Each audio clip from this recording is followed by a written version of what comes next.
Ito yung dahilan ng ating windings kung bakit siya nag-iinit. Meron akong na-spatan dito na natunaw yung kanyang pinaka insulation. Yun, natunaw at grounded na siya doon sa body. Yan kaya nag-iinit siya. At minsan ay hindi na makatagal at madaling mag-overheat ang windings.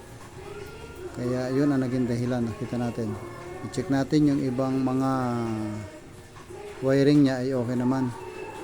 Pero dito lang sa parting ito. At apektado yung start winding. Start winding yung running winding yung nadali dito. Kaya yung start winding niya ay meron ding tama yung start winding. Kaya yung kahit lagyan natin ng capacitor ay hindi na rin siya makaikot kung hindi tulungan. Kaya yun ang naging dahilan kung bakit siya ay madaling mag-init. Kaya ang aking recommendation dito ay backlash na at rewind. Kaya ating i-rewind ang motor na ito. Yan, babaklasin ko na ito. Kukunin ko lang yung data. Kunin ko lang yung bilang ng bawat pole. Ito ay 4 na pole. 1, 2, 3, 4. 4 pole siya. Para malakas yung, dahil ito ay medyo mabigat-bigat yung binabatak niya, kaya siya ay 4 pole. Sa kabila. Atin titingnan. Yan o. Starting natin ay mayroong problema. Yan. Kaya rewind talaga siya. Yun ang aking recommendation dito sa motor na ito. So doon sa mga baguhan na gustong mag-rewind, ay gusto ko lang bigyan kayo ng idea kung paano nyo i-rewind.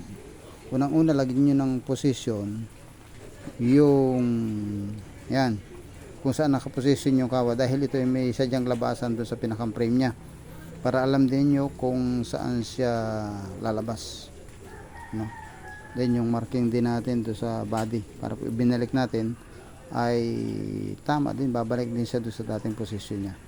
So ang ginawa ko dito para magkaroon siya ng tamang posisyon ay ginawa ko muna ito para for demonstration lang, ha. So sa nagpapatutor sa tungkol sa pagre-rewind ng motor. So ang ginawa ko dyan, yan ay meron siyang 24 slots, saka kaya ang nangyari ay ito na. Yan, ginawa natin siya for demonstration.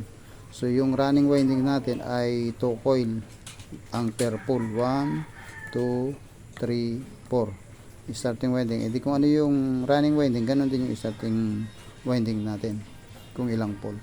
So ibig sabihin ang kanyang coil span ay 1 to 6. Kaya ay meron siyang, hindi yung inner natin, yung outer ay 1 to 6 at yung inner ay 1 to 4 yung naukupahan niya, dahil may sisingit sa gitna eh.